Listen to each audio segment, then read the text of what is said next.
তো আমি আশা করব যে আপনাদের মাধ্যমে আমাদের ছেলে মেয়েরা যারা স্কুল কলেজ বিশ্ববিদ্যালয়ের পড়ে তারা শুদ্ধ ভাষাটি চর্চা করুক। বাংলা একটি অনেক সমৃদ্ধ একটি ভাষা।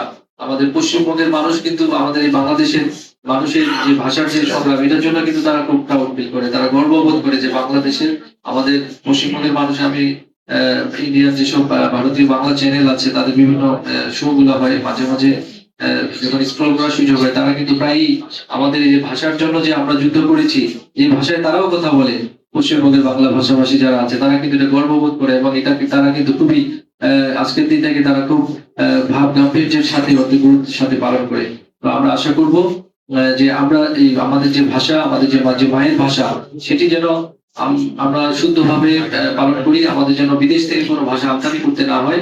আমাদের যে প্রকৃত যে ভাষা আছে সেই ভাষাই যেন আমরা চর্চা করতে পারি, লালন করতে পারি, এই আশাবাদ ব্যক্ত করছি। আমি আবারও সম্মানিত নেতৃবৃন্দ যারা অনেক কষ্ট করে ধৈর্য ধরে এই অনুষ্ঠানটি উপভোগ করলেন, আমি ধন্যবাদ জানাচ্ছি আপনাদের সকল দপ্তরের কর্মকর্তা বৃন্দকে, সাংবাদিক বৃন্দকে ধন্যবাদ এবং কৃতজ্ঞতা জানাচ্ছি।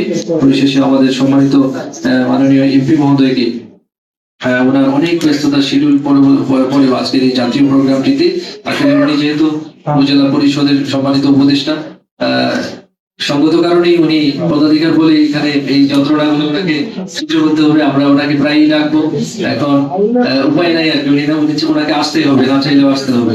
তো উনি আসছেন, তারপরে শোনাতে আমি জানি যে অনেক নেতা কর্মীরা সকাল থেকে ওনাকে শরণাপন্ন হয়েছে। তারপরে যে আমরা এইটুকু সময় পেলাম একটা জাতীয় গুরুত্বপূর্ণ দিবসে সকলে মিলে আমরা সম্মিলিত ভাবে ওনার মুখ থেকে কথা শুনলাম, আমরা একটা আলোচনা করলাম, আমাদের যে ভাষার জন্য একটি যুদ্ধ হয়েছে সেটি সবাই অবগত হলাম।